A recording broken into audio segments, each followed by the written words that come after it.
Think and Grow Rich, Napoleon Hill.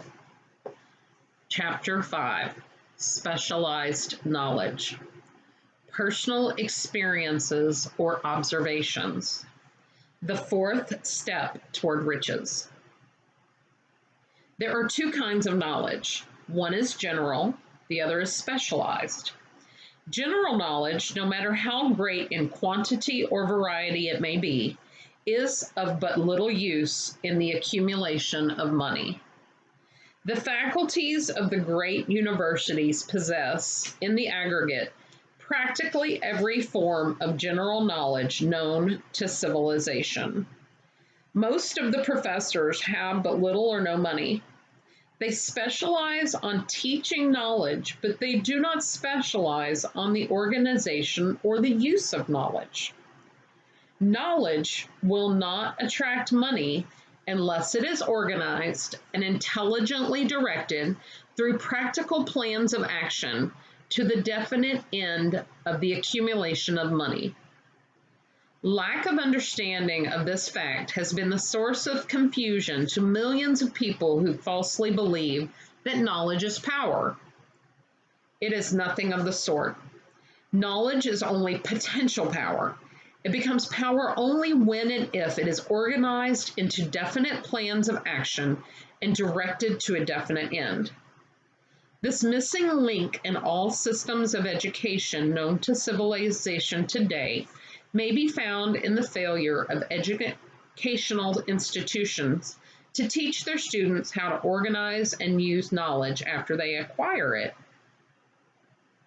Many people make the mistake of assuming that because Henry Ford had but little schooling, he is not a man of education. Those who make this mistake do not know Henry Ford, nor do they understand the real meaning of the word educate. That word is derived from the Latin word educo, meaning to educe, to draw out, to develop from within. An educated man is not necessarily one who has an abundance of general or specialized knowledge.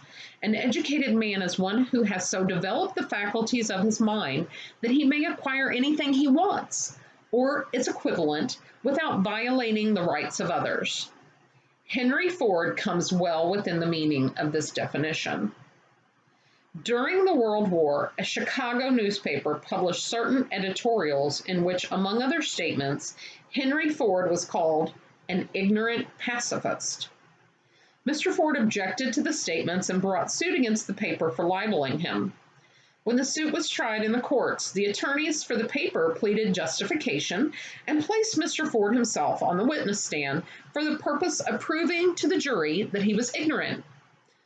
The attorneys asked Mr. Ford a great variety of questions, all of them intended to prove, by his own evidence, that while he might possess considerable specialized knowledge pertaining to the manufacture of automobiles, he was, in the main, ignorant. Mr. Ford was plied with such questions as the following. Who was Benedict Arnold? And how many soldiers did the British send over to America to put down the rebellion of 1776? In answer to the last question, Mr. Ford replied, I do not know the exact number of soldiers the British sent over, but I have heard that it was a considerably larger number than ever went back. Finally, Mr. Ford became tired of this line of questioning, and in reply to a particularly offensive question, he leaned over, pointed his finger at the lawyer who had asked the question, and said, If I should really want to answer the foolish question you have just asked, or any of the other questions you have been asking me, let me remind you that I have a row of electric push buttons on my desk, and by pushing the right button, I can summon to my aid men who can answer any question that I desire to ask concerning the business to which I am devoting most of my efforts. Now, will you kindly tell me why I should clutter up my mind with general knowledge for the purpose of being able to answer questions when I have men around me who can supply any knowledge I require? That certainly was good logic. To that reply, there certainly was good logic to that reply. That answer floored the lawyer. Every person in the courtroom realized it was the answer not of an ignorant man, but a man of education. Any man is educated who knows where to get knowledge when he needs it and how to organize that knowledge into definite plans of action. Through the assistance of his mastermind group, Henry Ford had at his command all the specialized knowledge he needed to enable him to become one of the wealthiest men in America. It was not essential that he have this knowledge in his own mind. Surely no person who has sufficient inclination and intelligence to read a book of this nature can possibly miss the significance of this illustration. Before you can be sure of your ability to transmute desire into its monetary equivalent, you will require specialized knowledge of the service, merchandise, or profession which you intend to offer in return for fortune. Perhaps you may need more specialized knowledge than you have the ability or the inclination to acquire, and if this should be true, you may bridge your weakness through the aid of your mastermind group. Andrew Carnegie stated that he personally knew nothing about the technical end of the steel business. Moreover, he did not particularly care to know anything about it. The specialized knowledge which he required for the manufacture and marketing of steel, he found available through the individual units of his mastermind group. The accumulation of great fortunes calls for power, and power is acquired through highly organized and intelligently directed specialized knowledge. But that knowledge does not necessarily have to be in the possession of the man who accumulates the fortune. The preceding paragraph should give hope and encouragement to the man with ambition to accumulate a fortune who has not possessed himself of the necessary education to supply such specialized knowledge as he may require.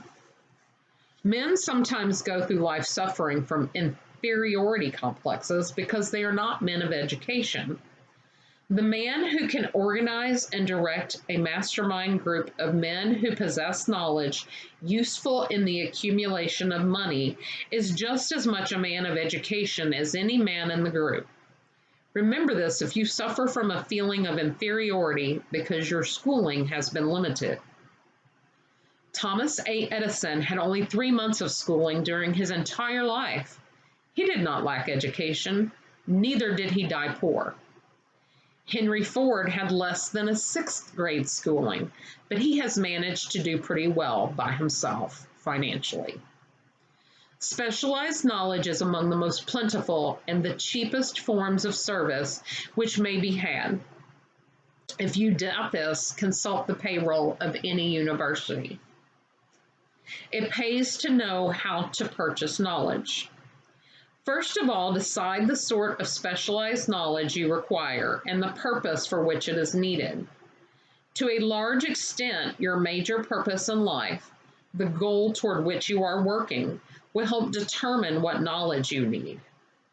With this question settled, your next move requires that you have accurate information concerning dependable sources of knowledge. The more important of these are A, one's own experience and education, B, experience and education available through cooperation of others, such as a mastermind alliance, C, colleges and universities, D, public libraries through books and periodicals in which may be found all the knowledge organized by civilization, and E, special training courses through night schools and home study schools in particular. As knowledge is acquired, it must be organized and put into use for a definite purpose through practical plans. Knowledge has no value except that which can be gained from an application toward some worthy end. This is one reason why college degrees are not valued more highly. They represent nothing but miscellaneous knowledge. If you contemplate taking additional schooling, first determine the purpose for which you want the knowledge you are seeking, then learn where this particular sort of knowledge can be obtained from reliable sources. Successful men in all callings never stop acquiring specialized knowledge related to their major purpose, business, or profession. Those who are not successful usually make the mistake of believing that the knowledge acquiring period ends when one finishes school. The truth is that schooling does but little more than to put one in the way of learning how to acquire practical knowledge. With this changed world, which began at the end of the economic collapse, came also astounding changes in educational requirements. The order of the day is specialization. This truth was emphasized by Robert P. Moore, Secretary of Appointments of Columbia University. Specialists most sought. Particularly sought after by employing companies are candidates who have specialized in some field. Business school graduates with training in accounting and statistics, engineers of all varieties, journalists, architects, chemists, and also outstanding leaders and activity men of the senior class. The man who has been active on the campus, whose personality is such that he gets along with all kinds of people and who has done an adequate job within his studies, has a most decided edge over the strictly academic student. Some of these, because of their all-around qualifications, have received several offers of positions, a few of them as many as 6. In departing from the conception what the straight-A student was invariably the one to get the choice of the better jobs, Mr. Moore said that most companies look not only to academic records, but to activity records and personalities of the students.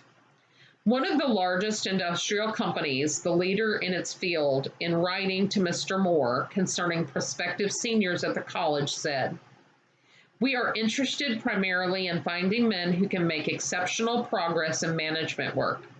For this reason, we emphasize qualities of character, intelligence, and personality far more than specific educational background."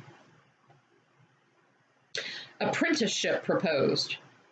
Proposing a system of apprenticing students in offices, stores, and industrial occupations during the summer vacation, Mr. Moore asserts that after the first 2 or 3 years of college, every student should be asked to choose a definite future course and to call a halt if he has been merely pleasantly drifting without purpose through an unspecialized academic curriculum.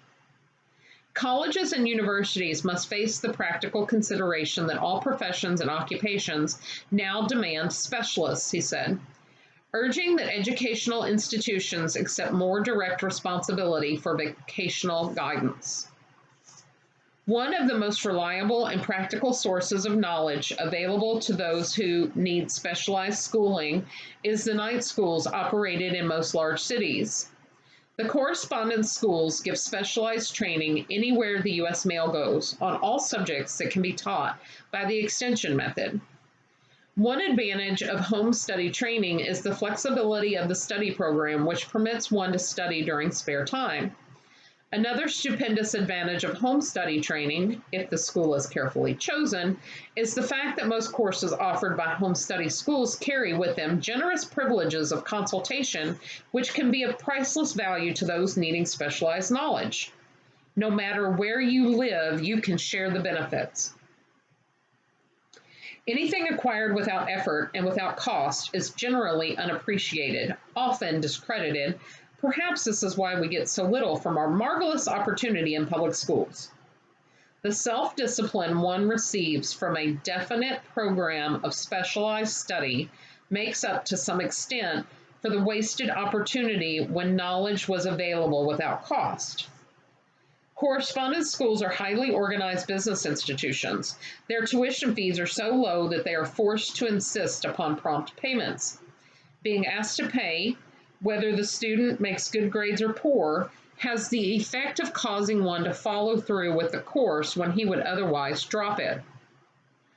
The correspondence schools have not stressed this point sufficiently, for the truth is that their collection departments constitute the very finest sort of training on decision, promptness, action, and the habit of finishing that which one begins.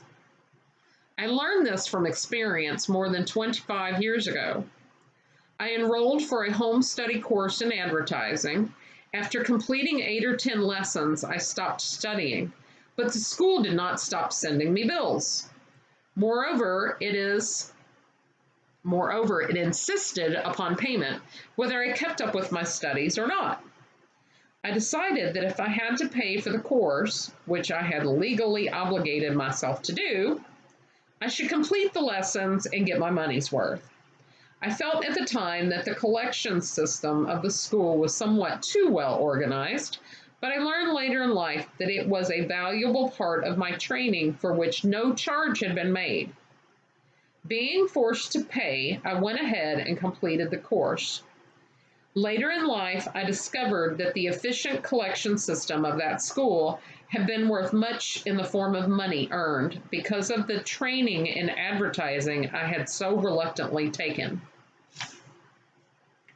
We have in this country what is said to be the greatest public school system in the world. We have invested fabulous sums for fine buildings. We have provided convenient transportation for children living in the rural districts so they may attend the best schools. But there is one astounding weakness to this marvelous system. It's free.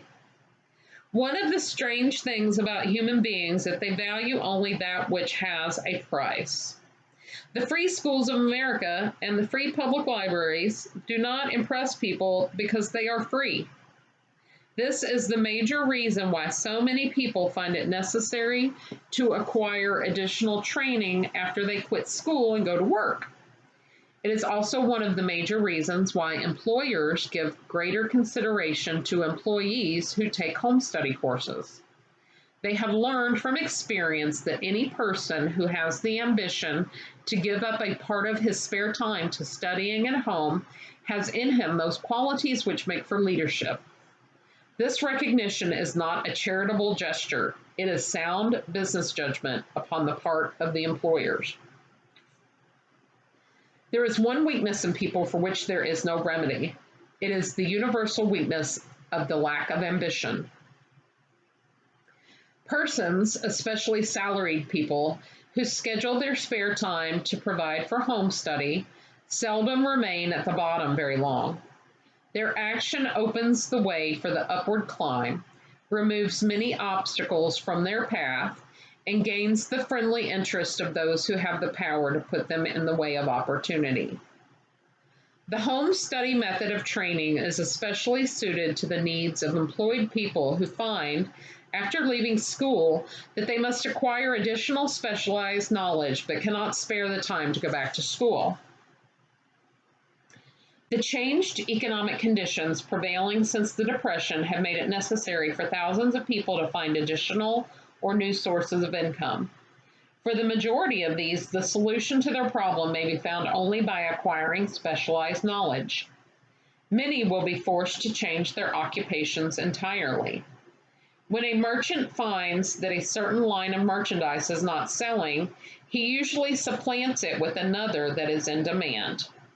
The person whose business is that of marketing personal services must also be an efficient merchant. If his services do not bring adequate returns in one occupation, he must change to another where broader opportunities are available. Stuart Austin Weir prepared himself as a construction engineer and followed this line of work until the Depression limited his market to where it did not give him the income he required. He took inventory of himself, decided to change his profession to law, went back to school, and took special courses by which he prepared himself as a corporation lawyer. Despite the fact the Depression had not ended, he completed his training, passed the bar examination, and quickly built a lucrative law practice in Dallas, Texas. In fact, he is turning away clients. Just to keep the record straight and to anticipate the alibis of those who will say, I couldn't go to school because I have a family to support, or I'm too old, I will add the information that Mr. Weir was past 40 and married when he went back to school. Moreover, by carefully selecting highly specialized courses, In colleges best prepared to teach the subjects chosen, Mr. Weir completed in 2 years the work for which the majority of law students require 4 years. It pays to know how to purchase knowledge. The person who stops studying merely because he has finished school is forever hopelessly doomed to mediocrity, no matter what may be his calling.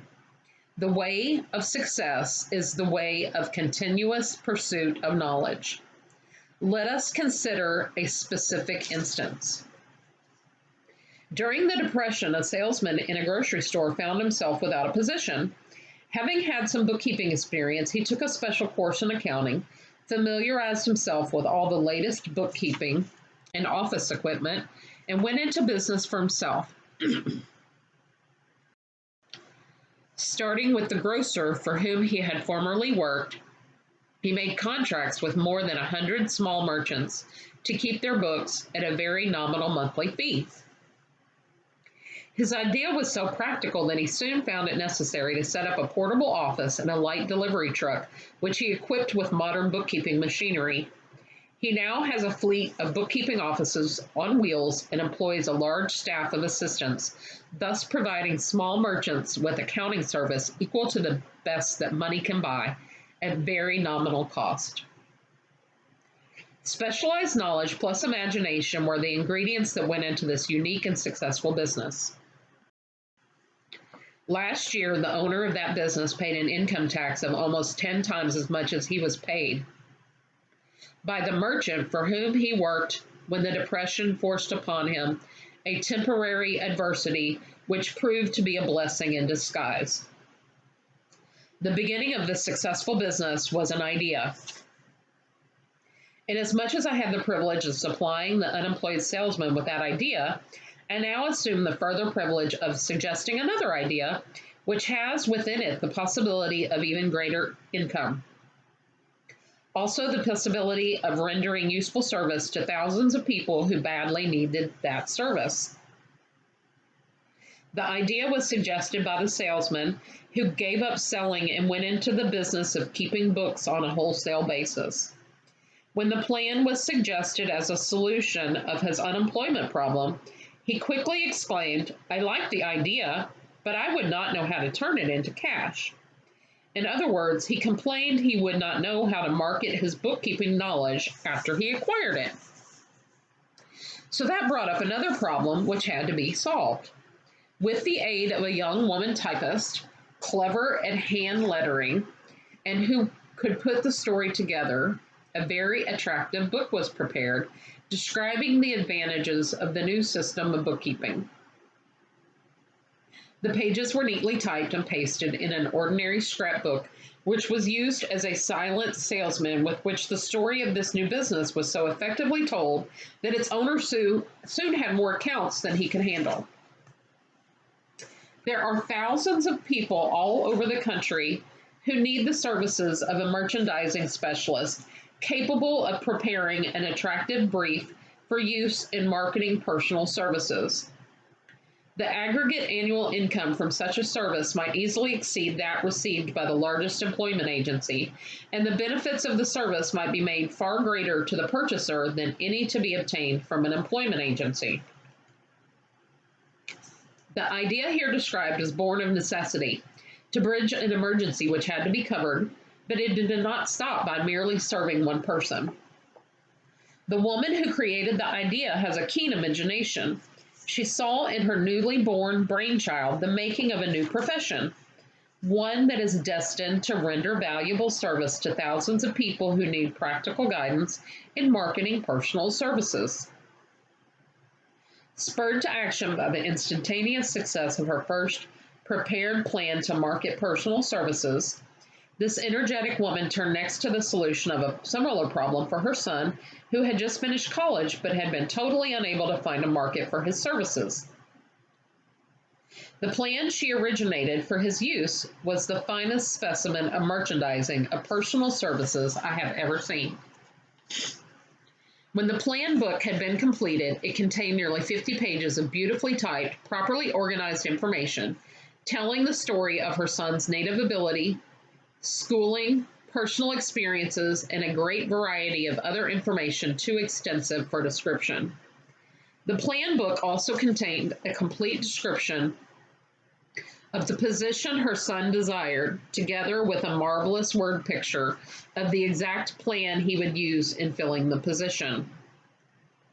The preparation of the plan book required several weeks' labor, during which time its creator sent her son to the public library almost daily to procure data needed in selling his services to best advantage.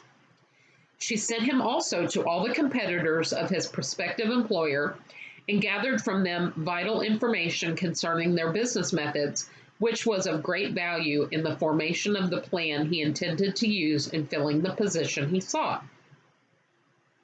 When the plan had been finished, it contained more than a half dozen very fine suggestions for the use and benefit of the prospective employer. The suggestions were put into use by the company. One may be inclined to ask, why go to all this trouble to secure a job? The answer is straight to the point. Also, it is dramatic, because it deals with a subject which assumes the proportion of a tragedy, with millions of men and women whose sole source of income is personal services. The answer is, doing a thing well never is trouble. The plan, prepared by this woman for the benefit of her son, helped him get the job for which he applied, at the first interview, a salary fixed by himself. Moreover, and this too is important, the position did not require the young man to start at the bottom. He began as a junior executive at an executive salary. Why go to all this trouble, do you ask? Well, for one thing, the planned presentation of this young man's application for a position clipped off no less than 10 years of time he would have required to get to where he began, had he started at the bottom and worked his way up. This idea of starting at the bottom and working one's way up may appear to be sound, but the major objection to it is this.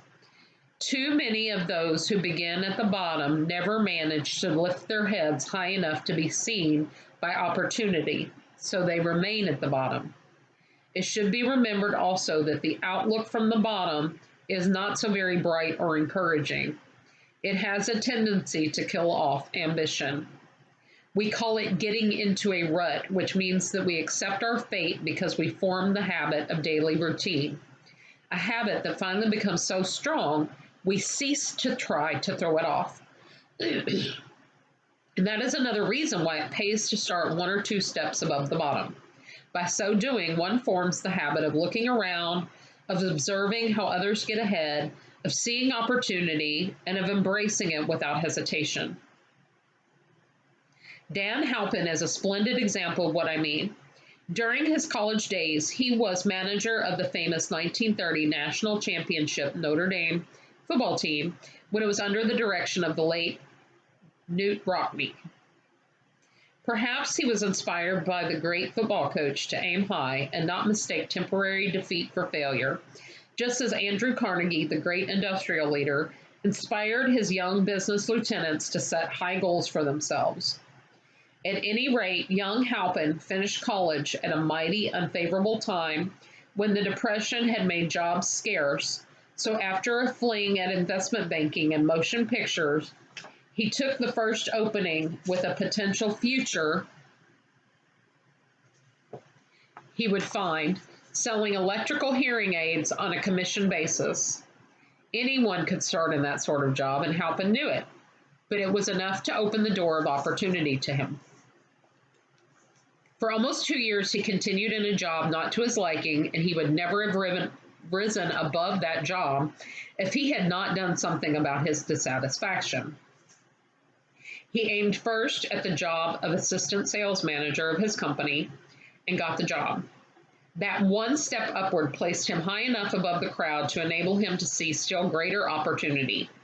Also, it placed him where opportunity could see him.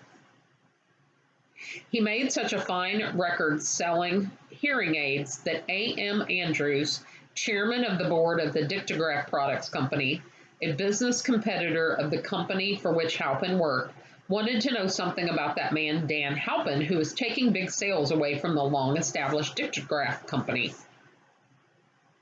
He sent for Halpin. When the interview was over, Halpin was the new sales manager in charge of the Acousticon division. Then, to test young Halpin's mettle, Mr. Andrews went away to Florida for 3 months, leaving him to sink or swim in his new job. He did not sink. Knute Rockne's spirit of all the world loves a winner and has no time for a loser inspired him to put so much into his job that he was recently elected vice president of the company and general manager of the Acousticon and silent radio division, a job which most men would be proud to earn through 10 years of loyal effort. Halpin turned the trick in little more than 6 months. It is difficult to say whether Mr. Andrews or Mr. Halpin is more deserving of eulogy, for the reason that both showed evidence of having an abundance of that very rare quality known as imagination. Mr. Andrews deserves credit for seeing in young Halpin a go-getter of the highest order. Halpin deserves credit for refusing to compromise with life by accepting and keeping a job he did not want, and that is one of the major points I am trying to emphasize through this entire philosophy, that we rise to high positions or remain at the bottom because of conditions we can control if we desire to control them. I am also trying to emphasize another point, namely that both success and failure are largely results of habit. I have not the slightest doubt that Dan Halpin's close association with the greatest football coach America ever knew planted in his mind the same brand of desire to excel which made the Notre Dame football team world famous. Truly, there is something to the idea that hero worship is helpful, provided one worships a winner. Halpin tells me that Rockne was one of the world's greatest leaders of men in all history. My belief in the theory that business associations are vital factors both in failure and in success was recently demonstrated when my son Blair was negotiating with Dan Halpin for a position. Mr. Halpin offered him a beginning salary of about 1/2 what he could have gotten from a rival company. I brought parental pressure to bear and induced him to accept the place with Mr. Halpin because I believe that close association with one who refuses to compromise with circumstances he does not like is an asset that can never be measured in terms of money. The bottom is a monotonous, dreary, unprofitable place for any person. That is why I have taken the time to describe how lowly beginnings may be circumvented by proper planning. Also, that is why so much space has been devoted to a description of this new profession created by a woman who was inspired to do a fine job of planning because she wanted her son to have a favorable break. With the changed conditions ushered in by the world economic collapse came also the need for newer and better ways of marketing personal services. It is hard to determine why someone had not previously discovered this stupendous need in view of the fact that more money changes hands in return for personal services than for any other purpose. The sum paid out monthly to people who work for wages and salaries is so huge that it runs into hundreds of millions and the annual distribution amounts to billions. Perhaps some will find in the idea here briefly described the nucleus of the riches they desire. Ideas with much less merit have been the seedlings from which great fortunes have grown. Woolworth's 5 and 10 cent store idea, for example, had far less merit, but piled up a fortune for its creator. Those seeing opportunity lurking in this suggestion will find valuable aid in the chapter on organized planning. Incidentally, an efficient merchandiser of personal services would find a growing demand for his services wherever there are men and women who seek better markets for their services. By applying the mastermind principle, a few people with suitable talent could form an alliance and have a paying business very quickly. One would need to be a fair writer with a flair for advertising and selling, one handy at typing and hand lettering, and one should be a first-class business getter who would let the world know about the service. If one person possessed all of these abilities, he might carry on the business alone until it outgrew him. The woman who prepared the personal service sales plan for her son now receives requests from all parts of the country for her cooperation in preparing similar plans for others who desire to market their personal services for more money. She has a staff of expert typists, artists, and writers who have the ability to dramatize the case history so effectively that one's personal services can be marketed for much more money than the prevailing wages for similar services. She is so confident of her ability that she accepts as a major portion of her fee a percentage of the increased pay she helps her clients earn. It must not be supposed that her plan merely consists of clever salesmanship by which she helps men and women to demand and receive more money for the same services they formerly sold for less pay. She looks after the interests of the purchaser as well as the seller of personal services, and so prepares her plans that the employer receives full value for the additional money he pays. The method by which she accomplishes this astonishing result is a professional secret which she discloses to no one except her own clients. If you have the imagination and seek a more profitable outlet for your personal services, this suggestion may be the stimulus for which you have been searching.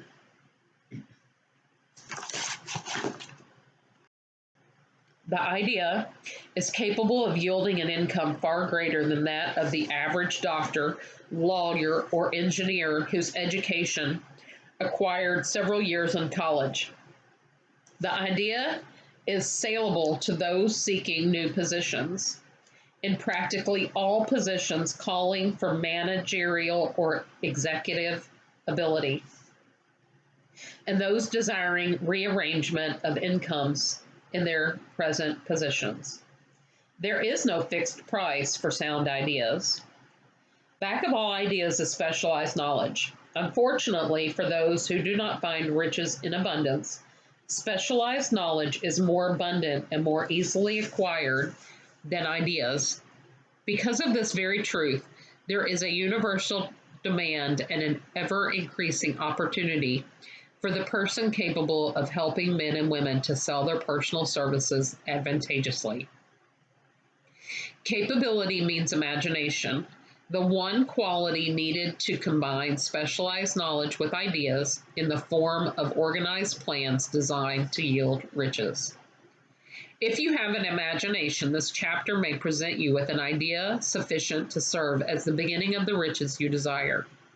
Remember, the idea is the main thing. Specialized knowledge may be found just around the corner, any corner.